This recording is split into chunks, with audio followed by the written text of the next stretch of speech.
Super typhoon ফাং ওয়াংয়ের তাণ্ডবে বিপর্যস্ত তাইওয়ানের উপকূলীয় অঞ্চল। স্থানীয় সময় মঙ্গলবার দ্বীপটিতে আঘাত হানে ঘূর্ণিঝড়টি। পূর্বাঞ্চলের হুয়ালিয়েন ও ইলান কাউন্টিতে প্রবল বর্ষণে ডুবে গেছে ঘরবাড়ি, সেতু ও রাস্তাঘাট। সুয়াও শহরে পানির উচ্চতা বেড়েছে 4 ফুট পর্যন্ত। ডুবে গেছে দোকান ও ঘরবাড়ি। বন্ধ রয়েছে স্কুল কলেজ। বাতিল করা হয়েছে অন্তত 66টি অভ্যন্তরীণ ফ্লাইট। জারি রয়েছে জরুরি সতর্কবার্তা। স্থানীয় প্রশাসন জানায় শহরের ড্রেনেজ ব্যবস্থা এমন বৃষ্টিপাত সামলাতে পারেনি। ফলে দ্রুত ঘরবাড়ির ভেতরে পানি উঠে গেছে।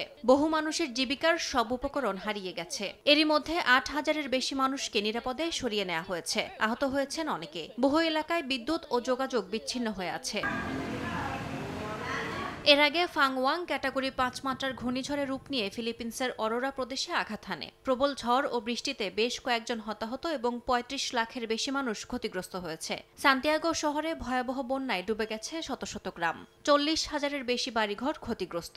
600-এর বেশি সড়ক ও সেতু ভেঙে গেছে। ডিপাকুলাও শহরে উপকূলীয় মহাসড়ক ধসে পড়ায় বিচ্ছিন্ন হয়ে যায় যোগাযোগ ব্যবস্থা। এখনও নিখোঁজদের সন্ধান ও রাস্তা মেরামতে কাজ করছেন উদ্ধারকর্মীরা। ইয়াসমিন অনন্যা, সময় সংবাদ।